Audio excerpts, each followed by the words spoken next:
The Biden administration drops its final rule restricting gun exports. Plus, NRA members send a message by electing reform candidates to the board.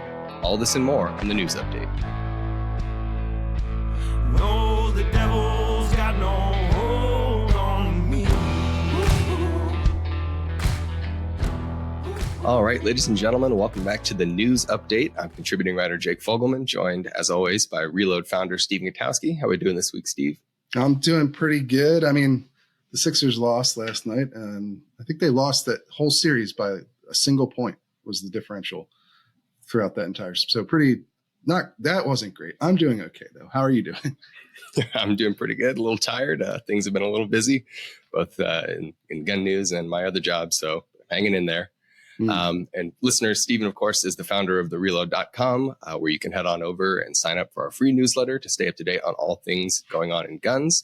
But you can also sign up for our paid membership because we're having a special 3rd anniversary sale. So that's ending fairly soon. So if you guys are seeing this now, make sure to take advantage of that if you are interested. Yes, absolutely. We don't do sales very often, and this one's coming to a close soon. So if you want a membership, if you've been on the fence about buying one, you should head over and do it. You get, exclusive access to hundreds of pieces of analysis and reporting that you're not going to find anywhere else. And of course, you will get the interview podcast a day early. We have Top Shot champion Chris Chang on this week to talk about a suicide prevention fundraiser that he's having. So should be a pretty good episode, I think. But you'll get it early if you're a member, and you'll also have the opportunity to appear on the show. Speaking of 3rd anniversary, one of the things we launched with leads into our first story here, which was we got a leaked draft of the the frames and receivers, the unfinished frames and receivers, so-called ghost gun rule that the ATF published a couple of years back. We had obtained an early draft of that and published it as one of our first stories at the Reload. And so we've done that again here with another draft from this time the Commerce Department dealing with firearms exports. We published that back in December, exclusively, the first ones to do so. And now we have, the final rule. So everything that was in the draft rule is in there. There are some changes and some additions, but we were quite accurate with that once again. And that's part of what we do here. That's one of the things that sets us apart as a sober, serious firearms journalism operation. Yep, no, that's exactly right. And like you said, not a ton changed from the sort of interim rule, or the final rule rather, that's been introduced here. So if you're staying up to date with the Reload, you kind of have an idea of what's in this. Listeners may recall as well, this is sort of in the midst of a whole brouhaha over exports in general. There was the Commerce Department initiated a quote unquote pause that was supposed to be very brief, and then for some reason there was a temporary 90-day pause that somehow just never ended. Which started in October and is still not over, basically. Yeah. And a lot of stuff from the draft is in there. They're reducing the length of these licenses from 4 years to 1 year. They they are putting a passport collection requirement on certain transactions. Now they have shrunk this down from the draft. The draft made the language in that made it seem like every export to certain countries that were outside of this arms trade agreement called the Wassenaar Agreement would have to be you'd have to collect the passports or national ID cards from all of the end users, which is sort of an unworkable system. You'd have to know who's going to buy from your distributor before you export the gun, which wouldn't really be workable in practice. And so they've shrunk that down to be for exports directly to individuals, is how the new language reads. Commerce Department didn't get back to us this time for some reason. They commented when we published the original draft, but I haven't heard from them responding to my questions this time. But yeah, so it's still in there. It's still sort of this weird, almost registry of foreign gun owners that American exporters are going to have to keep. It kind of uses American exporters to implement gun restrictions on foreign countries to a certain degree. Now it's a much more limited degree than the previous one, but they also added a list of 36 countries where it's going to be presumptively denied if you apply for firearms export to those countries, which includes countries like the Bahamas. There's a lot of like Latin American countries that fall in here as well. Pakistan, Vietnam, Jamaica.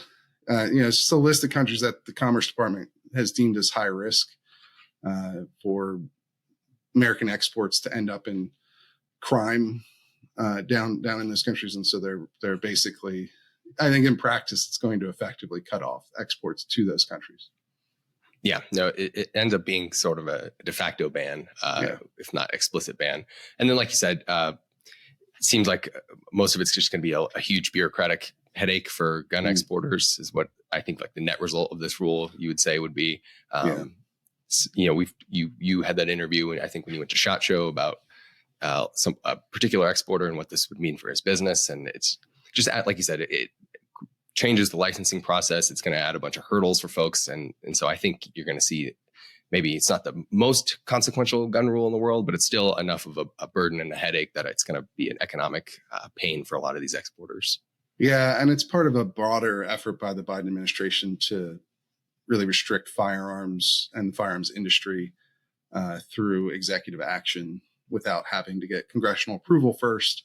So this is just another example in what now is, half a dozen of these sort of rules that they put down. And in fact, one of the links in the newsletter this week talks about another one that was just sued, right? The gun dealer rule, the attempt to kind of tighten up requirements for who needs to obtain a federal firearms license before they sell used guns. So there's now a lawsuit against that too. Yeah, about 26 attorneys general, Republican states are suing over that one. And it's so difficult to talk about this rule because a lot of the mainstream outlets cover it so shoddily. I had to change the headline a little bit in our link because they talk about, it's the gun show loophole rule. It closes it. And it doesn't matter where the sale takes place. It's about how frequently and your intent in selling a gun is when this rule kicks in is whether you're primarily doing it to make a profit or the distinction is whether you're doing that or just occasionally selling a gun from your collection or, So it's tough to talk about the rule, but it is too. The point is it's being sued. Yep. Another lawsuit, not unexpected. I wouldn't be shocked if the export rule came under legal fire as well. Although those two rules, I think, are probably harder to challenge than some of the previous ones because one, exports are, don't have the same sort of protections as domestic gun sales, right? Given the Second Amendment protections that come along with selling firearms in the United States, it's not quite the same thing at play when you're selling them to foreign countries or foreign nationals. Right. But, and then also with the gun dealer rule, there was a change in the language of the law from Congress that the ATF is at least using as justification for this new rule. Now, to be fair, as we've talked about before, that new rule, a lot of the stuff in there is stuff that the ATF has been saying for years. And I think the biggest problem with it is they're trying to sort of cast a shadow over most used gun sales and sort of imply that you might need a license, but we're not going to tell you exactly when you need a license. Maybe just always think that you need a license. So, that may cause some legal, susceptibility. That's not a word I say a lot, I guess. There's a lot of S's in there, but susceptibility because of the vagueness of what we're trying to accomplish with that. It's similar to like the pistol brace rule. There's so many of these now. The pistol brace rule did a lot of that too, where it's sort of, maybe there's a configuration of a gun with a pistol brace that's legal, but probably not. We're just going to cast doubt over all of them. So maybe you should just register them with us under the National Firearms Act. But regardless, that's where we're at. They published the rule that was very much in line with the draft that we had published ourselves a couple months back. So another instance where we were the first to bring that to you guys. Absolutely. But speaking of, the engage in the business of selling firearms. Sorry, we're both tongue-tied this morning, it seems. The law that actually made that legal change that spawned that rule was just involved in another lawsuit and a major ruling actually this week, not on that particular component, but actually the component that dealt with what they call enhanced background checks for 18 to 20-year-olds. That was another major change in the Bipartisan Safer Communities Act. And we now have a new ruling from the Fifth Circuit this week that says that that rule does not violate the Second Amendment. So that's sort of interesting. I think it's the first time we've seen a ruling on that provision from this law. Yeah. Well, I guess the district court found the same thing. And Yeah. now this was the 3-judge panel where 2 of the judges are Republican appointees and 1 was a Democrat. And you're talking about the Fifth Circuit here, right? This is the most conservative circuit in the country. We often talk about the Ninth Circuit because that's the most liberal one. And so they deal with a lot of gun cases as well. And they're often coming down on against gun rights plaintiffs. And it's usually the other way around with the Fifth Circuit. And so that's another thing that makes this particularly interesting, especially given the sort of logic that they employed to uphold this new requirement, because it's very similar to some of the other ones that you've seen out there with, especially with felon in possession laws. There's been a lot of federal judges that have done felon in possession cases where they just kind of were like, the Supreme Court said that Heller doesn't implicate felon in possession laws in dicta, which is, of course, non-binding holding. So it's just part of the opinion. It's not the actual holding of the case, but because it's in there, we're just not even going to bother doing an analysis on this. And that's kind of where this one came down, right?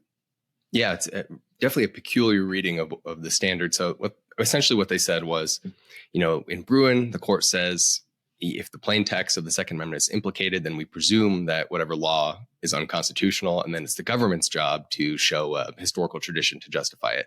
Right. And so they said in this case, background checks don't directly implicate keep and bear arms from the Second Amendment. Yeah, which is sales is not keeping or bearing. Right. I guess it's a step removed, so it doesn't. Yeah, it's sort of that from other courts before too, but not usually from a conservative. You only usually get that from the most left leaning of courts will try to make that argument. Right, and because they said that, they said the presumption then goes back to the old standard where it's presumed constitutional, and then it's the plaintiff's job to convince us that it's some undue burden or some, it's too extreme to count. And what they essentially said was, we don't think a 10-day wait, up to 10-day wait for under 21 gun buyers counts as some undue burden or a licensing regime put to abusive ends, as the Bruin court wrote in their opinion. So it's sort of an interesting way to read the whole framework. And I think it goes back to something that I talked about at the time when they were considering this law, when they passed this law with that provision in it. There's a pretty thin line between 18 and 20-year-olds and everyone else. Like, if this is the standard, and if that's the logic you're using for upholding it, I mean, it certainly seems like this court would be more than comfortable with a 10-day waiting period for everybody. Right. And that's what this law does basically create, sort of a de facto waiting period for 18 to 20-year-olds, because unlike the normal process where there's a 3-day delay and it has to be caused by something during the initial check, like there has to be some reason that they're investigating you further in order for you to get into that delay. And then there's the safeguard of the 3 days you're allowed to buy the gun, or the dealer's allowed to sell the gun, at least if they want to you, as like a safeguard against just perpetual delays forever. The new enhanced background checks for young adults doesn't have that. They can just take the time to investigate if they want to. There's no requirement that they try to do this instantaneously. Now, of course, the FBI says that that's what they're going to try and do, but in reality, the law doesn't require it. They can take that full time, and so it can become essentially a de facto waiting period. But so they use both those two different arguments that you've seen some other, mainly left or more liberal courts use to uphold gun restrictions. And it's just kind of a fascinating thing coming from that particular court, and maybe speaks to how little appetite there is among even the more conservative judges for messing with the background check system. Yeah. We've talked about this before with the Supreme Court, right? They're kind of, if you look at their history on this stuff, and we've talked about this with Rahimi too, right? Rahimi's about domestic violence restraining orders, which are very common, widespread things, and often associated with, having someone's guns at least temporarily removed. And it's, I've said that they're probably unlikely to strike that down, even if you might think it doesn't fit under Bruin, right? There's no historical precedent for it, because the court has traditionally been well behind public opinion on guns. Heller came in 2008, right? And that was then said basically you can't totally ban handgun possession inside the home. And at that point, public opinion was already way ahead of the court on that question. Right. If they had done that in the 60s, maybe it would have been, you could argue they're ahead of public opinion, or they're not taking it into account or whatever. Same thing with Bruin, concealed carry being something that it should be available to everybody and can't be denied based on subjective standard from officials. There were only like 8 states that were still doing that by the time Bruin happened. This change had already swept the country. If they'd done it again back in the 80s, when concealed carry was effectively banned most places, then you could make the argument that they're maybe a bit more aggressive in expanding Second Amendment protections. But they sure seem like they're not eager to do these things, or eager to go against the more popular gun restrictions that exist. And I, that's what I take away from this more than anything, to be honest, is just, I don't know that these conservative courts are actually super interested in messing with some of the more popular facets of America's gun control regime. Yeah, I think that's exactly right. The main takeaway is, if this logic holds, and, potentially the Fifth Circuit could, in theory, take this up en banc and maybe overturn this. It probably doesn't hold true for every conservative judge, right? I mean, right. Rahimi is kind of a good example of that, because the Fifth Circuit did rule against domestic violence restraining orders, the gun prohibition that was wrong with them. So maybe the full court will take it up and reverse this, but I don't know. Yeah, either way, it just doesn't seem to, it doesn't bode well for gun rights challengers looking to go against things like waiting periods and background checks, where it just doesn't seem like a lot of the judges have an appetite to really upset that. We'll stay on top of it for sure. And then the last one of ours we want to get into this week is some interesting developments from the NRA and the board elections that happened. We had some pretty interesting results of some new candidates that are going to be on the board. Well, some returning candidates, actually. Yeah, well, one was already on the board, Owen Buzz Mills, but has been sort of a thorn in the side for leadership the last five or 6 years since this whole scandal's been going on. But he has managed to stay on the board during that time period, where a lot of these other guys got pushed out after making noise, right? And so now they're all back. There was this slate of reformer candidates. We had Phil Journey on the podcast back maybe a month or two ago to talk about exactly this campaign to get these 4 guys onto the board, in addition to, Buzz Mills as somebody who was already there. And, I think the NRA members really delivered a pretty clear message with this vote. It seems like, these guys are very well known, at least among people who are going to vote in the NRA elections, for being big critics of Wayne LaPierre and his allies who currently control the NRA. Charles Cotton, the current NRA president, Andrew Rullanundum, the interim CEO and executive vice president. These are, or Bill Brewer, the outside attorney who's masterminded a lot of their legal efforts of the last, 5 or so years during this entire scandal. And so the fact that they won and got on the board is interesting in and of itself, because these guys ran by petition. They weren't the normal way to get on the NRA board is the NRA board will nominate you through the nominating committee to put you on the ballot. But that's how these guys got kicked off the board in the first place. They were denied renomination. And the only other way to get on is through petitions. So you have to go out and get a bunch of NRA members, voting members, to sign a petition to let you on. Now they were able to, one of the things that helped these guys was that, the other sign that the NRA membership is not happy is that there are many fewer NRA members today than there used to be. And fewer people are voting in these elections. So it's actually easier to get onto the ballot through petition because you just need a percentage of the lowest vote count, I believe is the way it works. So that's how they were able to get onto the ballot. And then now that, but they didn't just make it onto the board. They were some of the top vote getters. They were two of the top three, the other one being Ronnie Barrett, who's a very famous person in the gun community. He owns a big, very well-known gun company, right? Barrett, 50 Cal's super famous thing. But they're also, I believe, four of the top six and, 4 of the top 7. And these guys were all way at the top of the 25 that came in.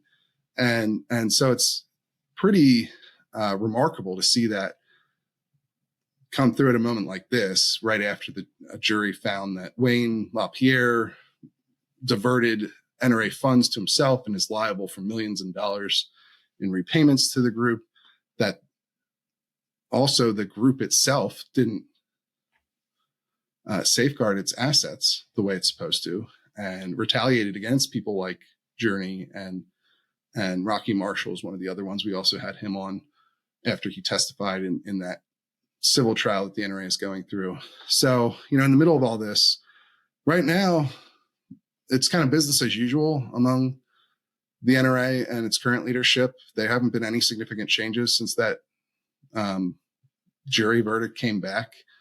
They haven't really changed anything, honestly. And they so did.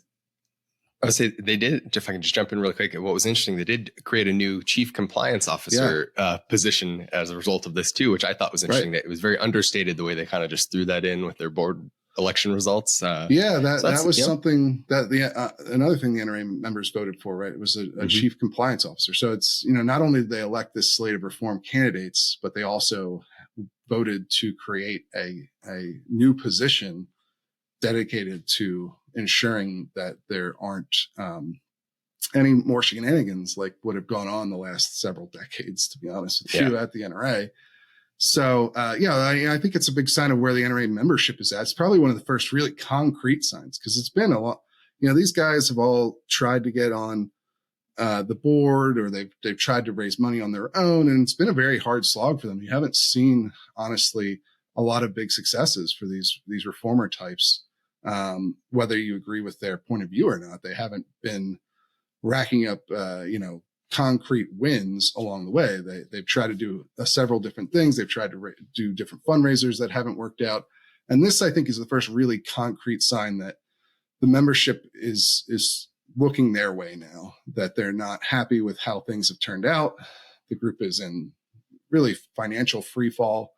They've spent $100 million plus on Bill Brewer and his firm in these efforts that have not worked out very well. The bankruptcy didn't work.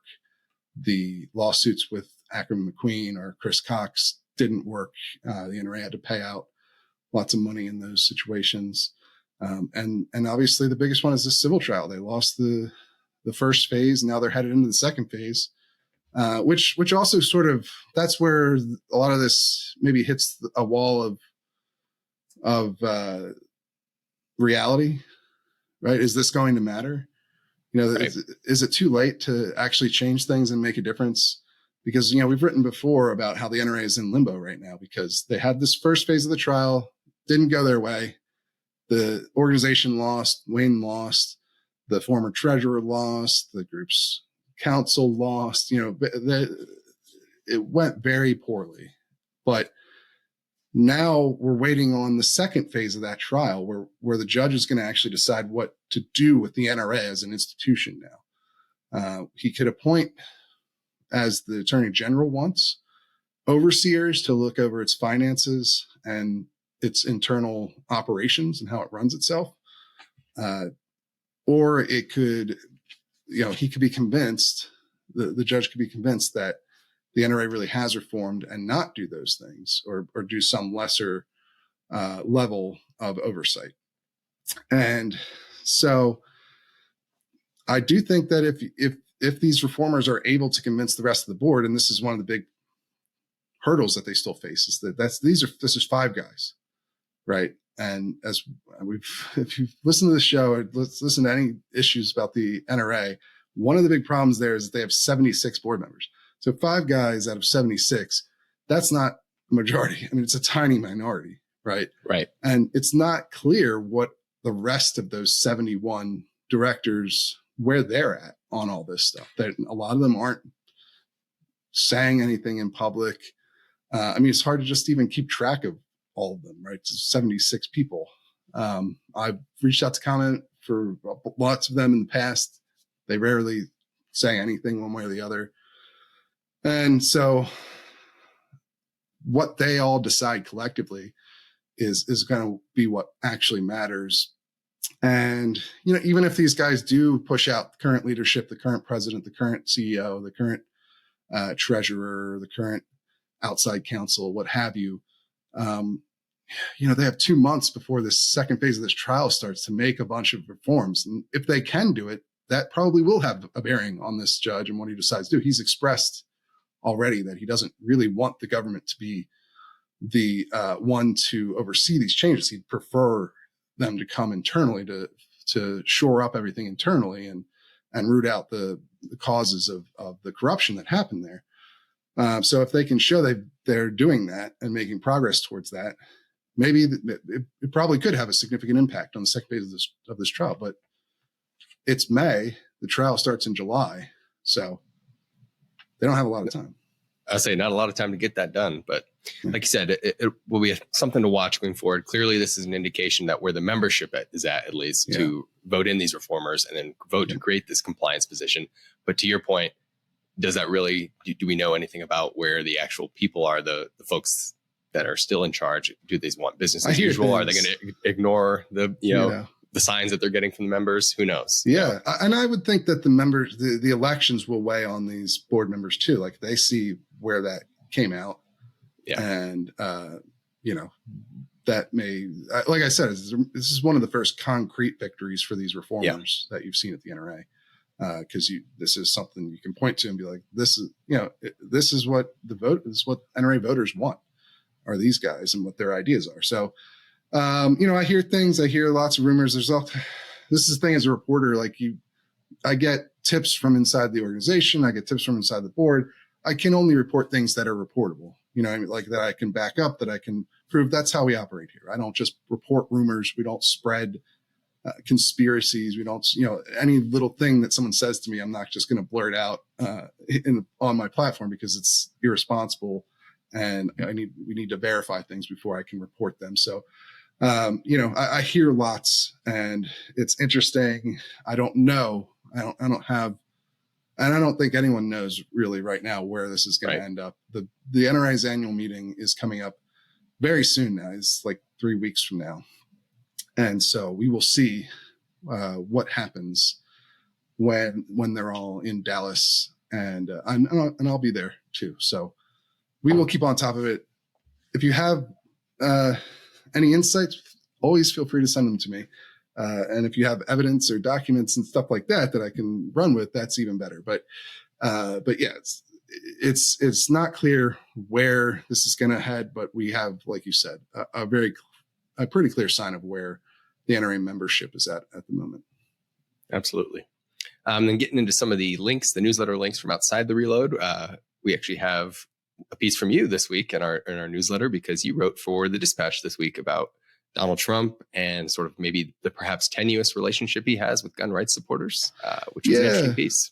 It's kind of more of, in my mind at least, obviously Donald Trump is the frame because that's the most immediate evidence of the political power of the gun rights movement. But it's kind of a broader piece here about to me, the vulnerability of the gun rights movement at this point.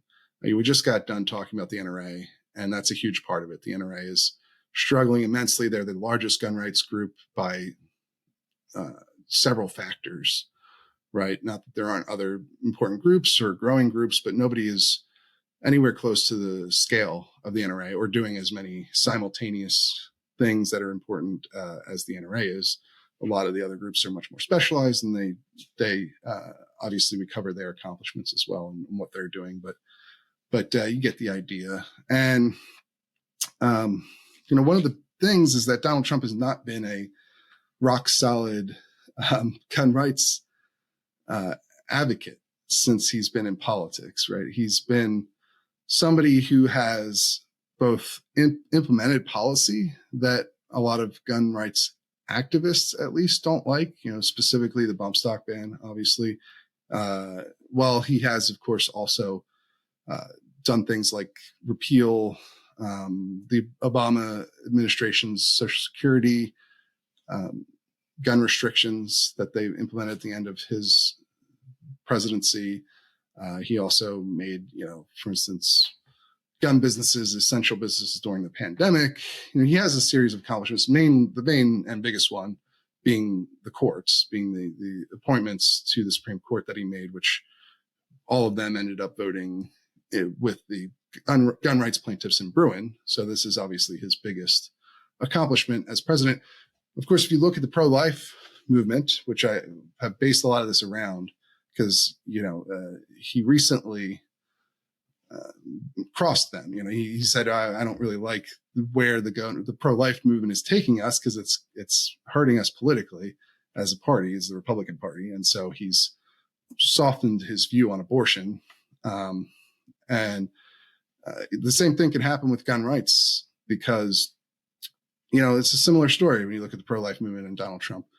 His major accomplishment was appointing the justices who were on Dobbs that overturned Roe v. Wade.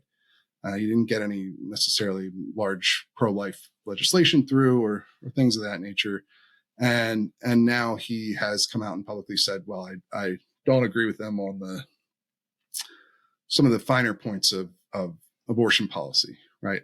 And Donald Trump has done that with gun rights advocates as well in the past, right? You remember after Parkland, he's actually done this several times, but most famously after Parkland, he had the bipartisan meeting with senators and congressmen where he advocated for red flag laws, saying, I think even a lot of red flag law advocates wouldn't put it this way, but he said, take the guns first and have due process second because due process is too slow.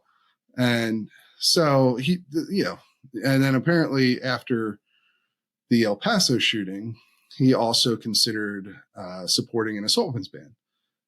Now, in both of these instances, it's important to note, right, that he didn't go through with either of those things. He didn't sign any sort of legislation doing either of those things. And in fact, the NRA was a big part of influencing him not to go that direction in both of circumstances. But as we just discussed, right, the NRA is not in the same position it was. 2016, they spent $50 million in that election. The bulk of that went to ads against Hillary Clinton or for Donald Trump. They were one of his first and biggest supporters in that election. But as we've covered, they're not anywhere close to that kind of fundraising at this point in the 2024 election. They're not going to get anywhere near $50 million. They'll be lucky to get $16, $17 million probably before it's all said and done here, at least based on the current trajectory that they're going. And also, he's lost a lot of the personal connections he used to have there. Chris Cox was the top lobbyist at the NRA for a long time and had a close relationship with Donald Trump Jr. I think he still does. But obviously Chris Cox got pushed out in the middle of the beginning of this corruption fight in 2019. And then Wayne LaPierre became sort of the main direct connection between Trump and the NRA, where they would personally talk to each other directly. And now he's obviously had to resign. And so there's still connections there. Obviously, he still seems to value the group. This is one of the reasons, there are several reasons to think he might turn and take a more moderate position on guns, especially if he starts to trail in polling. That seemed to be the big thing about the pro-life issue, is that he associated that with, and a lot of people have, with losing elections. Even in red states, you've seen ballot initiatives where the pro-life movement has lost in places like Kansas, right? And you've seen, polling on total bans on abortion doesn't do very well. It's in, 80+% of people agree that abortion should be legal in all or some circumstances, at least. And again, this is just the polling, and this isn't to say that that's the right policy or the wrong policy. I'm just trying to explain where the calculations are coming from here and how Donald Trump has looked at it, right? And you could say the same thing for the gun rights movement. There's certainly issues, specifically universal background checks, where polling indicates that the gun rights movement is largely on the wrong side of the polling, because, this is something that's talked about all the time, right? 80+% of people say they support universal background checks. And it's been that way for a very long time. Again, doesn't mean that the policy is right or wrong. It's not a judgment of the quality of the policy. It's just a statement of the political realities in the polling and how Donald Trump has read the pro-life polling and the pro-life outcomes for recent initiatives. It's not that hard to make the jump to see him looking the same way at some of these gun issues. Now, I will say, with all of that, there are, of course, reasons to think he's not going to turn on the gun rights movement like he did on the pro-life movement in this way. Not that he's now, championing Planned Parenthood or whatever, but you get the idea. He's doing something that activists in the pro-life movement really don't want. And you could see him do the same thing with the pro-gun movement, but he probably won't, or at least there's reasons to think he won't. One is as I mentioned earlier, Donald Trump Jr. is a major piece of all this. Him and Eric are legitimately personally into firearms and into the issue of the pro-gun movement. So there's a sort of personal connection. Trump himself has owned and carried firearms in his life. So I don't know that you see any sort of that same sort of close personal connection to the issue that, or to the gun rights movement in the same way with the pro-life movement from Trump or his close family members. So that's one thing. And also the gun rights movement has not seen the same sort of defeats that the pro-life movement has in the wake of their subsequent major court victories, right? We've seen some ballot initiatives where, Oregon only just, and that's a deep blue state, only just passed their gun control ballot initiative by like 1%. Yeah. And it's been tied up in courts ever since then. Whereas like Iowa, a deep red state, passed major gun rights ballot initiative by an overwhelming majority. And you've mainly seen that dichotomy continue through the states. You're not seeing a lot of big gun control bills passing in red states or vice versa. And so there isn't the same sort of obvious political issues with the gun rights movement now as far as its policy positions go that you're seeing with the pro-life movement. So that, there are a number of things that would make you think he could do this, but he's probably not. And he also telegraphed that change in policy. He's not the most subtle guy in the world. He telegraphed the fact that he was going to change his position on abortion for like months before he actually did it. And he hasn't done the same thing with guns to this point. But in the end, Donald Trump and where he stands on guns matters for as a gauge for how politically potent the gun rights movement is at the moment, because for one reason that is pretty bad, I think, if you look at it from a broader point of view. And that's because Donald Trump runs the party that is the only one that has any interest in courting gun voters at all. Like you look over, obviously, at the Democratic side, and President Biden is actively running on one of the furthest left campaigns on guns since the 90s, right? Like Biden is centering an assault weapons ban, a ban on the most popular rifle in the country, as his main policy proposal, and has been for his entire administration, right? And he hasn't walked any of that back or slowed it down. And he's done all these rules, as we mentioned at the beginning of the show. So he has no interest apparently in moderating on the issue. And you're just at the national level, you're not seeing any effort by Democrats to try and court gun voters. There's some very minor exceptions with folks like, Tester in Montana to some degree, at least opposing an assault weapons ban, but,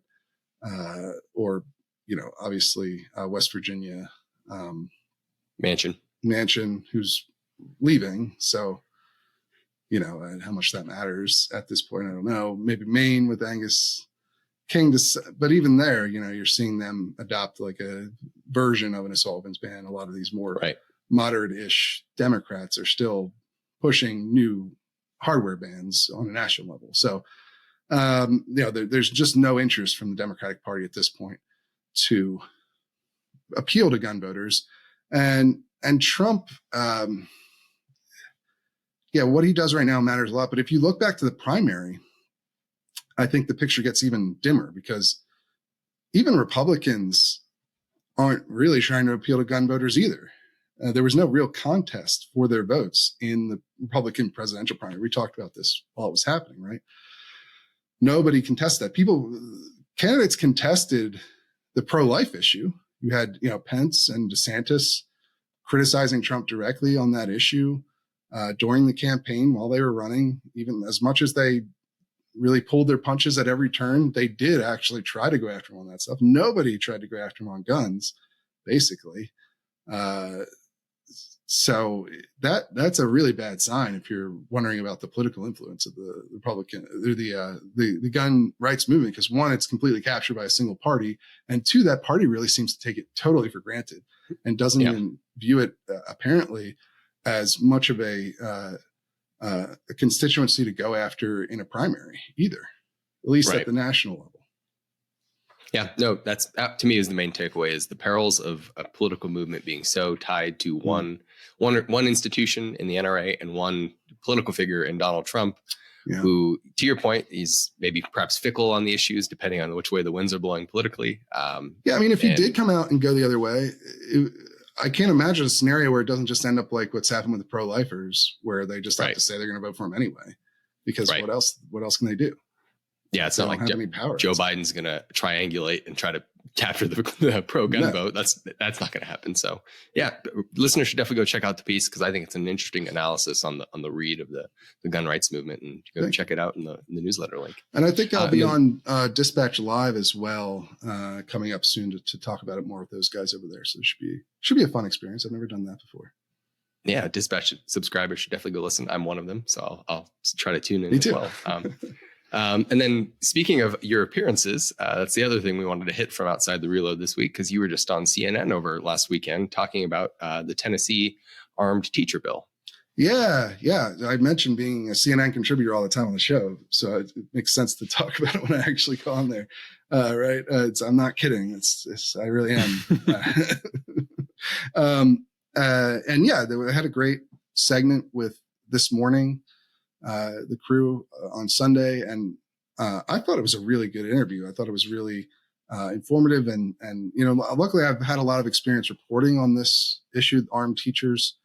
I've done a course called Faster Colorado, which trains teachers to carry guns in Colorado, puts them up to the standard that's needed for a lot of the localities that allow teachers to carry out there. It's taught by, state police, and it's a very thorough course with, it's very similar to some of the other active shooter classes I've taken in the past, which makes sense, right? Because that's the kind of the whole point of it. They're only there in case of an active shooter, or only carrying in case of an active shooter. But regardless, that's put me in a position where I've actually talked to people who train them, people who, and the teachers themselves and what their views are. And so I was able to, try and articulate that for the CNN audience. And I thought the interview went really well. There were really good questions on, the different viewpoints on this, especially from the advocate side of the table, which I think doesn't really get a lot of good representation in major media. So, it wasn't about, I wasn't there to advocate one way or the other. I was just there to explain how advocates view the issue. And I think that's a key part of what CNN is trying to do with the Guns in America team. I'm not there to be a pundit. I'm there to be a reporter, just like what I'm trying to do here with the Reload, right? And so I thought it was really successful. You guys can watch it, of course, if you go to my Instagram or Twitter. You just go, look up Stephen Gutowski, especially Instagram. I think it's the last thing I posted on Instagram. So you can watch the whole segment. It was nice and long too for cable. It was like 5 minutes long, which is, so they gave me a pretty good amount of space to let the interview really breathe and get into the finer details, which was really happy with. Yeah, no, I had the same reaction as, wow, it's just one-on-one. It's not a bunch of talking heads all talking over each other. And it, like you said, it was several minutes long. And actually you got to articulate properly how complicated the nuances of this issue. And the interviewer that had you on was very fair and balanced with it as well. So yeah, listeners should definitely go check it out because it was a good media hit. Absolutely. No, it was a lot of fun. Speaking of this weekend, what you got anything? Speaking of Sunday of the weekends, you got anything coming up? Yeah, unfortunately, nothing fun for me this weekend. We're heading into the very final few days of the Colorado General Assembly session. Yeah, it ends next Wednesday, so I will be working over the weekend, prepping some pieces for my other job, just writing about what's going on down there. And there's a ton of bills still in the air because they always wait till the last minute every year in Colorado. So it's always a sprint to the finish line. And we're still keeping an eye on that assault weapons ban. That's right. Well. It has not yet been officially scheduled for its Senate committee, but there's rumors that could happen as soon as this weekend. And so if it does, we will provide an update on here because that's one state to watch for sure with a new hardware ban this year. Oh, yeah, absolutely. The Sixers lost, as I mentioned at the beginning of the show, and just they kept losing those games in the worst, it would come down to the last shots or whatever, or missed fouls or whatever. Just not fun. But I didn't have a lot of hope anyway. So that's the key. Just never expect anything. Never have hope. You'll be fine if that's your outlook. But yeah, I think I believe there's like a game boarding convention thing, super nerdy, but I might actually go to it this weekend. Some of my friends are headed to that. So I think that might be in my future. We'll see. And yeah, so that's, I don't know how those things work, but I think it'll be fun. I don't know. It's an experience. Yeah. Yeah. I love board gaming, so it can't be bad, right? You'll have to give us an update next week about how your dispatch from the board game convention. Yes, we'll do a whole podcast on it. Just what moves I made in Terraforming Mars, how I came in last because all the people who would go to a board gaming convention probably play board games more than I do. That's true. Yeah. Come for the gun reporting and stay for the board game updates. Yeah, there you go. All right. Well, that's all we've got for this week. Like Jake said at the top of the show, we've got our sale is ending soon. So if you want a membership, make sure you head over and pick one up while you can. We don't do sales very often. So the third anniversary is a pretty big deal. Pretty happy with where we're at, with the trajectory we're headed. Always want to grow bigger and faster, but we're doing things sustainably here, and I'm happy with that. So I'm happy with the fact that Jake's been able to write for us and deliver some really good pieces and analysis, and that we've been able to break on a bunch of important, impactful stories over the years. That's really what I started this to do. So I've been happy, but yeah, part of that happiness is extending that sale a little bit. So head over and check that out. But that's all we've got for you. We will see you guys again real soon.